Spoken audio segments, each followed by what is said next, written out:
Hi, it's Monday, February 17th, President's Day holiday for most of us, but not us here in TV land. I'm Jeremy Shea, the producer of Gavel Alaska, and as of last week, Public Affairs Editor at K2 and 360 North Public Media in Juneau as well.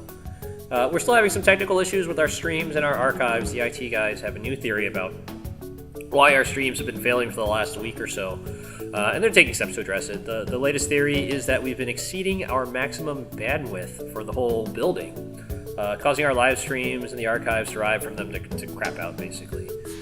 Some of the additional bandwidth demands have to do with the way we're continuously streaming 4 video feeds out to the servers that dish it out to the world, which changed since last session.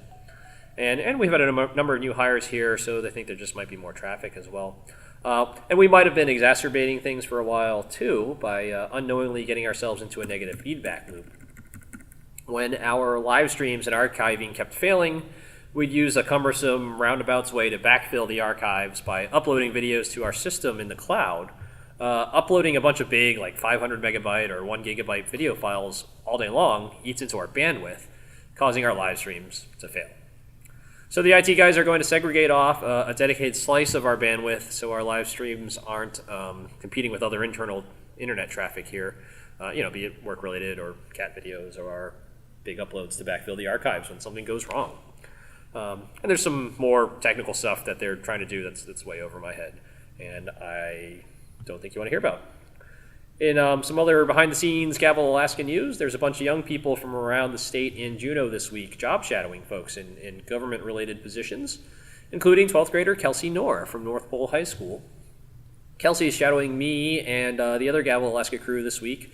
We're going to give him some hands-on experience with some of our gear. It looks like he's really into video production and was showing off some of his short films on his YouTube channel to me earlier. They look good.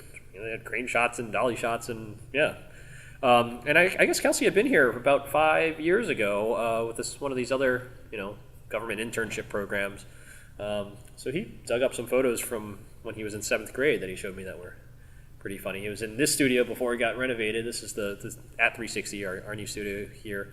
And they gave him some hands-on time with camera stuff then. So interesting to see how that's grown.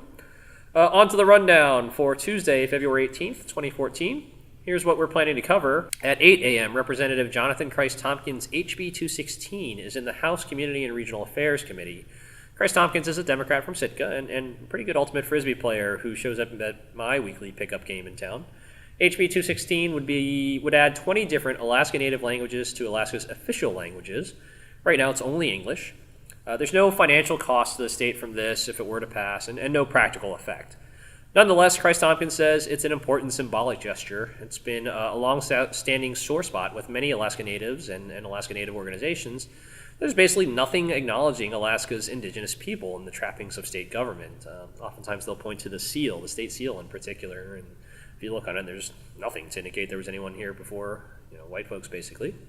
It reminds me of some past efforts to officially add an unofficial second verse to the Alaska flag song, the state song, that alludes to Benny Benson, the Tlingit youth who designed the state flag. Legislation to add that second verse, which is already sung in many Alaska schools, failed in multiple legislatures and became surprisingly political. It's a pretty touchy issue. It's interesting that with this languages bill, one of the co-sponsors is Representative Therese Millett. She's a Republican from Anchorage, who I think is it's either like a quarter or a half Native, Yupik maybe. I'm going off memory from a committee hearing on the flag song bill from 4 or 5 years ago. So take that with a grain of salt. Anyway, Representative Millett is the only Republican signed on as a co-sponsor, although there are some Democrats who caucus with the Republicans signed on as well. And Representative Millett had voted against adding the second verse to the flag song, the last time that effort had come around. So it's interesting to hear if her support is unique among her Republican peers or not. At 9 a.m., we're following the capital budget in the Senate Finance Committee. At 10 a.m., the House Dems are holding their weekly presser. The Senate meets on the floor at 11 a.m. They've got 2 substantive items, SB 58 and SJR 15. SB 58 deals with the ways insurance companies can cancel property insurance policies. It seems uncontroversial. It adds an out for insurance companies if property being insured has been abandoned. SJR 15 opposes certain international park designations in Alaska This, like most resolutions, are just official legislative statements. The language in this one seems geared specifically against an international Russian-American park in the Bering Strait called, they refer to it as Beringia. First I've heard of it. Sounds interesting. At noon, we're following a lunch and learn about digital aerial mapping of Alaska's resources. This one's put on by Representative Doug Isaacson's office.